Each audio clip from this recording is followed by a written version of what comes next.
Welcome students in this video lecture of estimation and costing। हम chapter 6 की शुरुआत कर रहे हैं जिसमें हम वेल्डिंग शॉप में होने वाले एस्टिमेशन कैलकुलेशन का ध्यान रखेंगे। तो हमारा जो ये चैप्टर है यह एस्टिमेशन इन वेल्डिंग शॉप पर आधारित है। वेल्डिंग को शॉप में मुख्यतः होने वाले ऑपरेशंस आप सभी परिचित हैं। आप फर्स्ट सेमेस्टर से तकरीबन सभी सेमेस्टरों में वेल्डिंग को पढ़ रहे हैं, जिसमें प्रमुखतः गैस वेल्डिंग और आर्क वेल्डिंग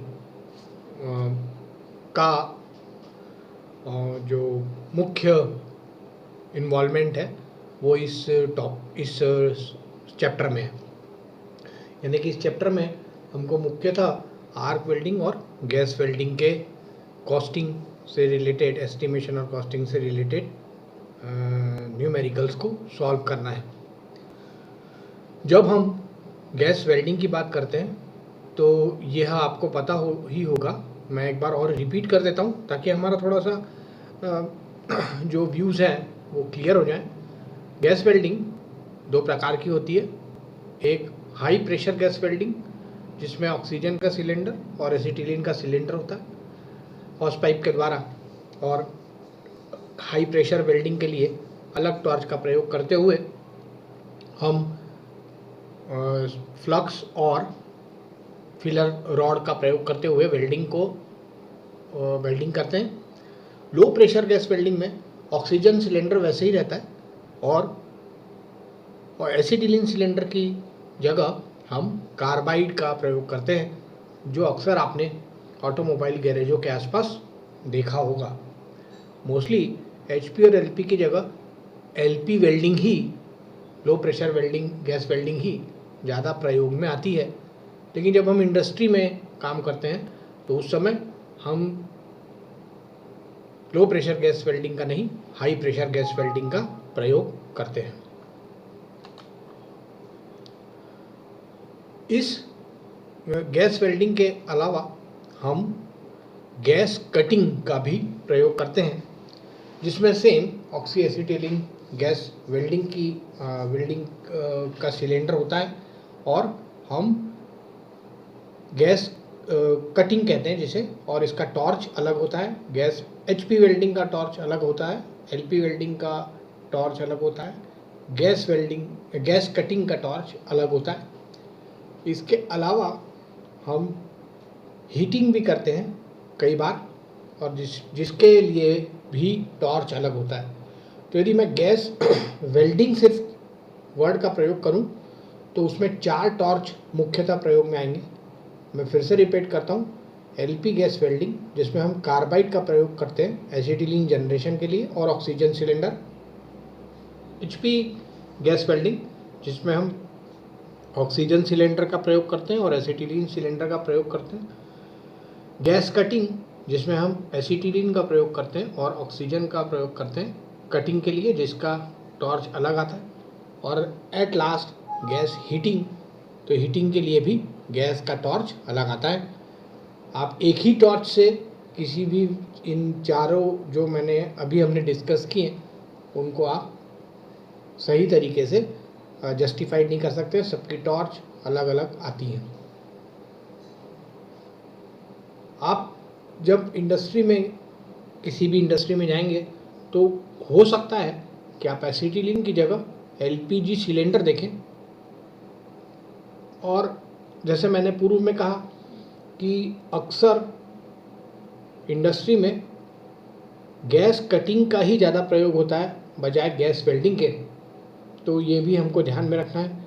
एसिटिलीन सिलेंडर की कॉस्ट ज़्यादा होने के कारण कभी कभी इंडस्ट्री में डायरेक्टली एलपीजी का प्रयोग किया जाता है, और इस एलपीजी को इंडस्ट्रियल जो एलपीजी सिलेंडर है उसका प्रयोग करते हुए गैस कटिंग का कार्य किया जाता है। तो यह गैस वेल्डिंग की बात हुई। अब हम आर्क वेल्डिंग की बात करते हैं। आर्क वेल्डिंग मतलब हमारा स्टेप डाउन ट्रांसफार्मर, जिसमें हम वोल्टेज कम करते हैं और करंट को बढ़ाते हैं। और इस वेल्डिंग ट्रांसफार्मर्स में हम इलेक्ट्रोड लगाकर आर्क जनरेट करते हैं और जिसे कि हम SMAW इलेक्ट्रिक आर्क को हम टेक्निकल सही टर्म्स में यदि हम पढ़ने का प्रयास करें तो that is SMAW shielded metal arc welding इस तरीके से कहते हैं, जिसमें आर्क में एक जो गैसेस बनती हैं वो एक शील्ड की तरह काम करती हैं और ऑक्सीडाइजेशन को रोकती हैं, और जो फिलर मटेरियल इलेक्ट्रोड का रहता है वो वहाँ पर जो हीट जनरेट होती है उस हीट जनरेशन से वो पिघलकर जो गैप है उसको भरता है। अल्टीमेटली हम वेल्डिंग में वेल्डिंग जॉइंट्स और इस तरीके की सारी रिलेटेड जितने भी टॉपिक्स हैं उनको हम ऑलरेडी कवर कर चुके हैं throughout our first year, so we will not going to that हम सिर्फ एक बार रिवाइव कर रहे थे। इस पूरे चैप्टर में मुख्यतः 4 से 5 न्यूमेरिकल्स हैं जो मुख्य न्यूमेरिकल्स हैं और ये अक्सर पूछे जाते हैं। इससे हट कर कुछ भी नहीं पूछा जाता, लेकिन चैप्टर 6 से यानी कि चैप्टर 6, चैप्टर 7, चैप्टर 8, चैप्टर 9 और चैप्टर 10 इसमें आपको कभी कभी 5 नंबर का थ्योरेटिकल क्वेश्चन भी आता है। यदि न्यूमेरिकल नहीं आया तो ऑफकोर्स थ्योरेटिकल भी आएगा, तो आप इसकी रिलेटेड थ्योरी भी आप पढ़ते हुए इसकी तैयारी करें ताकि आप इसको सही तरीके से जस्टिफाइड कर सकें। अब हम देखते हैं ऑक्सीजन। सबसे पहले हम गैस वेल्डिंग की बात करें, और उस गैस वेल्डिंग के पहले हम एक सिंपल कोई भी वेल्डिंग हो, गैस वेल्डिंग हो या आर्क वेल्डिंग हो, उसकी बात करें तो उसमें लगने वाली कॉस्ट कौन कौन सी होती हैं, कौन कौन सी लागत होती है जो हमको ध्यान में रखनी है, तो इसको देखते हैं। और ये पर्टिकुलर जो है ये गैस वेल्डिंग के ऊपर आधारित है। तो 2 हैं हमने जैसे आपको बताया, एस्टिमेशन ऑफ आर्क वेल्डिंग और एस्टिमेशन ऑफ गैस वेल्डिंग। इन दोनों का कॉस्ट में मुख्य कॉस्ट कौन कौन सी होती है इसका हम अध्ययन करेंगे और इसे आप नोट करके भी रखें ताकि बहुत महत्वपूर्ण है ये। तो एस्टिमेशन ऑफ जब गैस वेल्डिंग कॉस्ट को हम देखते हैं तो कौन कौन सी चीज़ें उसमें महत्वपूर्ण है। For estimation mating the welding cost following cost element should be consider. ये नीचे की जो वेल्डिंग कॉस्ट है उनको कंसिडर किया जाता है। तो पहला जो AB, इसे 2 भागों में बांटा गया है। A जो है प्रिपरेशन कॉस्ट है, B है एक्चुअल वेल्डिंग कॉस्ट है। अब प्रिपरेशन कॉस्ट क्या होती है इसे देखने का प्रयास करते हैं। Preparation cost it includes the cost of edge preparation, proper fitup and other element before actual starting of welding. Welding की कॉस्ट, चूँकि हम गैस वेल्डिंग की बात कर रहे हैं तो ऐसा नहीं है कि आप सीधे रखेंगे पीस को, टेस्ट पीस को रखेंगे या आपका जो भी जॉब है उसको रखेंगे और आप वेल्डिंग स्टार्ट कर देंगे। आपको एज पर द जॉइंट आपको उस सरफेसेस को बनाना पड़ेगा। जैसे फॉर एग्जांपल VU बट इस J, जिस तरीके का भी आपका जॉइंट आपको करना हो, सिंगल डबल लैप, जैसा भी आपको जॉइंट चाहिए आप उस जॉइंट के अनुसार उस एज को बनाते हैं, मटेरियल की एज को, और उसके बाद फिर वेल्डिंग स्टार्ट करने की शुरुआत करते हैं। तो ये जो एज प्रिपरेशन है इसमें आपकी ग्राइंडिंग के बाद आपका एक और प्रोसेस है उसको हम अप्लाई करते हैं। मैं अभी रिकॉल नहीं कर पा रहा हूँ। ग्राइंडिंग इज़ द मेन जहाँ पर हम इसकी सतह को बनाते हैं, सरफेस को बनाते हैं as per hour joints requirement, और साथ ही साथ जिग एंड फिक्सचर का प्रयोग करते हुए उन दोनों जो 2 पीसेस को हमको जोड़ना है उन दोनों पीसेस को साथ में रखकर जिग और फिक्सचर की सहायता से हम उसे टाइट करते हैं ताकि वो हिले डुले ना, मतलब वो भी आपको ड्यूरिंग वेल्डिंग, एक्चुअल वेल्डिंग करने से पहले ही इसको प्रिपेयर करना है। तो इसको प्रिपेयर करने में लगने वाली जो कॉस्ट है उसको हम प्रिपरेशन कॉस्ट कहते हैं। अब हम देखते हैं what is actual welding cost. ये तो हमने प्रिपरेशन कर लिया, वेल्डिंग के पहले हम किसकी बात कर रहे हैं, गैस वेल्डिंग की बात कर रहे हैं। अब गैस वेल्डिंग में जो एक्चुअल वेल्डिंग कॉस्ट है वो कुछ 3 या 4 प्रकार की होती हैं। सबसे पहली है कॉस्ट ऑफ मटेरियल। तो कॉस्ट ऑफ मटेरियल में आपके ऑक्सीजन, ये O2, C2, H2 यानी ऑक्सीजन और acetylene gas cylinder, filler rod और फ्लक्स, जो यदि लगा तो फ्लक्स यदि आपको लगा तो इन सब की कॉस्टिंग इसके अंतर्गत होती है। अंदाजन जब आप ऑक्सीजन या एसिटिलीन सिलेंडर को खरीदने के लिए जाएंगे फॉर इंडस्ट्रियल पर्पज़ यूज़, तो आपको 10,000 रुपीज़ इस सिलेंडर का आपको डिपॉजिट जमा करना पड़ेगा, जो कंपनी के पास जमा रहेगा। और ऑक्सीजन सिलेंडर जो करीबन 7 मीटर क्यूब का तकरीबन आता है, उसकी कॉस्ट प्रति सिलेंडर तकरीबन 300 रुपये रहती है, और C2H2 की तकरीबन 1700 से 1800 GST एक्सक्लूड। और ये एक सर्टेन पीरियड तक ही आप रख सकते हैं। से फॉर एग्जांपल यदि आपने ऑक्सीजन सिलेंडर लिया है तो आपको 7 दिन तक कोई पैसा नहीं देना पड़ता है, और फिर उसके बाद प्रत्येक दिन आपको प्रत्येक सिलेंडर पर 5 रुपये कॉस्टिंग लगती है। तो सब कॉस्टली आइटम, तो जब हम इंडस्ट्री में इसको खरीदते हैं तो इसकी कॉस्टिंग पर सदैव ध्यान देते हैं।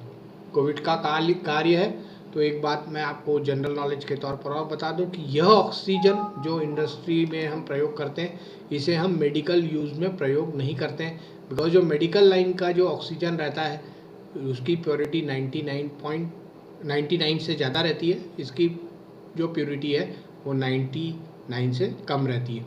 तो इसलिए ये इंडस्ट्रियल ऑक्सीजन रहता है, इसमें प्योरिटी ऑक्सीजन की कम रहती है, तो ये हम डायरेक्टली मेडिकल में प्रयोग नहीं कर सकते हैं। This is just due to Covid situation we are discussing. तो ये जो एक्चुअल कॉस्ट ऑफ मटेरियल जो आपको लगा, ऑक्सीजन, एसिटिलीन, फिलर रॉड, जिस तरीके का भी आपको डायमीटर, जितना भी आपका गैप है उस हिसाब से आपको फिलर रॉड का डायमीटर सिलेक्ट करना पड़ेगा, उसकी कॉस्ट। और साथ ही में यदि आपको फ्लक्स, बोरेक्स खासकर जैसे रहता है जो हम वेल्डिंग के समय प्रयोग करते हैं, तो उसको भी हम लेते हैं, और इस सब की कॉस्ट को हम कॉस्ट ऑफ मटेरियल में गिनते हैं। दूसरा, लेबर कॉस्ट। इस प्रोसेस को करने वाला वेल्डर की वेज हम लेबर कॉस्ट में गिनते हैं, ये हम पहले भी कर चुके हैं।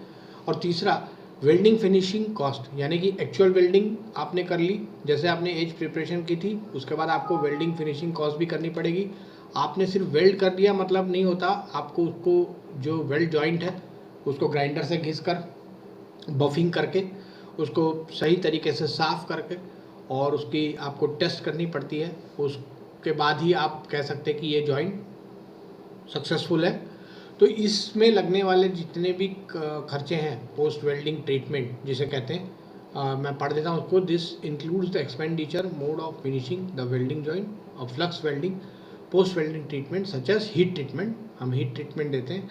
कॉस्ट कैन ऑल्सो भी टेकन इनटू अकाउंट, यानी कि यदि आपको वेल्डिंग के बाद आपको उसमें कुछ हीट ट्रीटमेंट करनी है, यानी कि आपको कार्बोराइजिंग करनी है, ऑक्सीडाइजेशन करनी है, जो भी आपको एज पर मटेरियल आपको कुछ हीट ट्रीटमेंट करनी है, तो ये भी कॉस्ट आपकी आफ्टर वेल्डिंग प्रोसीजर में आएगी, यानी वेल्डिंग फिनिशिंग कॉस्ट में आएगी। वेल्डिंग फिनिशिंग कॉस्ट को कंसीडर करना ज़रूरी होता है। यदि आप जिस तरीके से, यदि आपने प्रिपरेशन कॉस्ट को कंसीडर नहीं किया है, और तो ठीक इसी तरीके से वेल्डिंग फिनिशिंग कॉस्ट को भी आपने कंसीडर नहीं किया है, तो you will be always in loss, तो आप हमेशा लॉस में रहेंगे। नेक्स्ट और लास्ट होता है गैस वेल्डिंग का ऑन कॉस्ट। इनमें से यदि कोई भी cost, preparation cost, actual welding cost, labour cost, इनमें से कोई भी कॉस्ट यदि आपकी छूट गई है तो we consider it as on cost. अब इस ऑन कॉस्ट में जो भी ओवरहेड, एक्स्ट्रा ओवरहेड्स आपके इनमें छूटे गए हैं, वो हम सारे ओवरहेड्स इस ऑन कॉस्ट के अंतर्गत गिनते हैं और उसको हम कंसीडर करते हैं।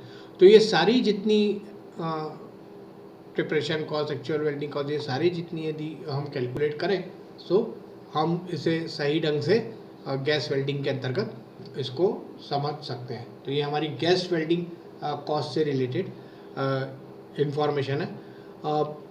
इसी के साथ हम अब arc welding, electric arc welding या SMAW, इसमें लगने वाली कॉस्ट को समझने का प्रयास करेंगे, कौन कौन सी कॉस्ट लगती है। Because when we solve directly the numerical, उस समय हमको ये जो जनरल फिनोमिना है इसको ध्यान में रखना जरूरी है कि एक्चुअली ये हुआ है कि नहीं हुआ है, या सिर्फ न्यूमेरिकल सॉल्व किया और हमको सीधा आंसर लाना है, इस तरीके का हम प्रयास ना करें। तो एस्टिमेशन ऑफ इलेक्ट्रिक वेल्डिंग हमेशा इलेक्ट्रिक वेल्डिंग ही कहते हैं, लेकिन अब इसे पिछले कई सालों से कोई भी इलेक्ट्रिक वेल्डिंग नहीं कहता। आर्क वेल्डिंग भी कहते थे, अब ये आर्क वेल्डिंग भी नहीं कहते। अब हम इसे standard term that is SMAW, shielded metal arc welding, इसके नाम से ही प्रयोग करते हैं। So electric welding is very economical because it requires very less time then required for gas welding. बिल्कुल सही, आप सीधे प्लग एंड प्ले, आप वेल्डिंग मशीन को प्लग में लगाइए और वेल्डिंग इलेक्ट्रोड लगाइए, अर्थिंग दीजिए and you start your welding. तो ये प्रोसेस वाइज बहुत चीप है, बहुत फास्ट है और बहुत जल्दी अच्छे रिजल्ट देती है। मतलब गैस वेल्डिंग और यदि इलेक्ट्रिक आर्क वेल्डिंग दोनों का करें तो ऐसा कोई कंपैरिजन नहीं है, लेकिन हाँ, इन दोनों को यदि हम करेंगे तो डेफिनेटली हमको इसका आर्क वेल्डिंग हमें जल्दी easy plug and play type में हमको ज़्यादा यूज़फुल रहेगी। तो इसके देख लेते हैं कौन कौन सी एस्टिमेशन होती है आर्क वेल्डिंग कॉस्ट की। पहला है material cost include the cost of पढ़ने पर, हाँ यस, कॉस्ट ऑफ इलेक्ट्रोड्स को लगने वाला material cost, labour cost, power charges, definitely आपका ट्रांसफार्मर है तो पावर चार्जेस लगेगी, और finishing cost same as gas welding. आपको जब यदि पोस्ट वेल्डिंग हीट ट्रीटमेंट आपके जॉइंट में करनी है तो you will consider it as finishing cost, और लास्ट में इनमें से यदि कोई छूट गया तो ऑन कॉस्ट। तो ओवरऑल देखेंगे तो आप ये जो एज प्रिपरेशन कॉस्ट जो है और जो यहाँ पर नहीं लिखी है वो भी इसमें इंक्लूड रहेगी। आप देखेंगे कि दोनों का सेम है ऑलमोस्ट, और दोनों ही एक भी यदि आपने याद रख लिया तो आप दूसरे की भी कॉस्ट आराम से लिख सकते हैं। इसको करते समय ये भी ध्यान रखिए कि जब हम कभी भी वेल्डिंग का कर रहे हैं और हम इस सब्जेक्ट एस्टिमेशन एंड कॉस्टिंग का प्रयोग कर रहे हैं, तो जब भी आपको यदि ऐसा थ्योरेटिकल फॉर्म में कुछ भी पूछा जाए तो at that time kindly note down these type of cost और उसको अपने टेक्स्ट में इंक्लूड करिए, because this is related to estimation of welding. तो यदि आपने इसके बिना यदि आपने कंसीडर किया, आपका जो आंसर है वो लिखा है, तो उस आंसर की कोई वैल्यू नहीं रहेगी, बिकॉज एस्टिमेशन में आपको ये सारे फैक्टर्स को इंक्लूड करना बेहद ज़रूरी है। आइए एक छोटा सा न्यूमेरिकल करते हैं। ये न्यूमेरिकल कई बार पूछा गया है। इस पूरे वेल्डिंग में हमारे पास 4-5 तकरीबन न्यूमेरिकल हैं, उसे हम एक एक करके देखने का प्रयास करेंगे। आज हम ये एक छोटा सा न्यूमेरिकल देखने का प्रयास करते हैं। मैं पढ़ता हूँ। Estimate the time required for making an open tank. एक ओपन टैंक बनाना है और उसका साइज़ है 40 × 40 × 40, यानी 40 इधर 40 इधर और ये 40 इधर। लंबाई चौड़ाई और ऊंचाई सब कुछ 40 centimetre by gas welding. Gas welding से इसके बनाना है। Size of sheet used are 50-40.3 centimetre. 0.3 centimetre इसकी थिकनेस है और 50/40 का शीट साइज है। क्योंकि आपको 40-40 का बनाना है तो आपको ऐसा मिलेगा नहीं। तो welding is to be done on inner sides only, मतलब इस बॉक्स के अंदर, इस ओपन टैंक के आपको अंदर, रेक्टेंगुलर टैंक के अंदर ही करनी है, बाहर वेल्डिंग नहीं करनी है। तो assume fatigue allowance to be 5%। तो आपको निकालना है इसका टाइम। तो इसका टाइम निकालने के लिए हम क्या करेंगे, सबसे पहले एज प्रिपरेशन करेंगे, डायग्राम में बनाएंगे ABCD, बहुत सिंपल है, और इसके अंदर के इसको हम प्लस करेंगे। तो हमने कितनी सतह वेल्डिंग करनी है पहले इसको नोट कर लेंगे, जैसे AB, BC, CD, DA, उसके बाद EA, FB, उसके बाद GC और HD। इसको इस तरीके से लिख लेंगे। सभी 40 है तो 40 × 8 डायरेक्ट आ जाएगा हमारा 320 सेंटीमीटर। मतलब ये लेंथ सारी मिलाकर 320 सेंटीमीटर है, जिसका टोटल मीटर में यदि आंसर निकालें तो that is 3.2 metre.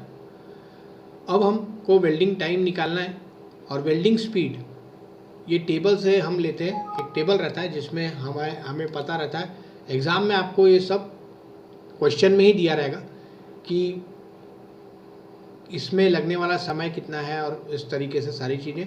So selected time for table for 5 mm left for welding technique 12 minute per metre of welding for 3 mm thickness plate. तो 3 mm जो थिक प्लेट है उसको वेल्ड करने के लिए हम 12 मिनट पर मीटर का जो वेल्डिंग है उसको हम देखने का प्रयास करते हैं। और time required for making one tank, तो 12 इंटू 3.2 क्या है, इसकी थिकनेस है, सॉरी इसका समय है। और ये समय जो हमने निकाला है वो टोटल इस 38.4 मिनट आएगा और 5% उसमें हमने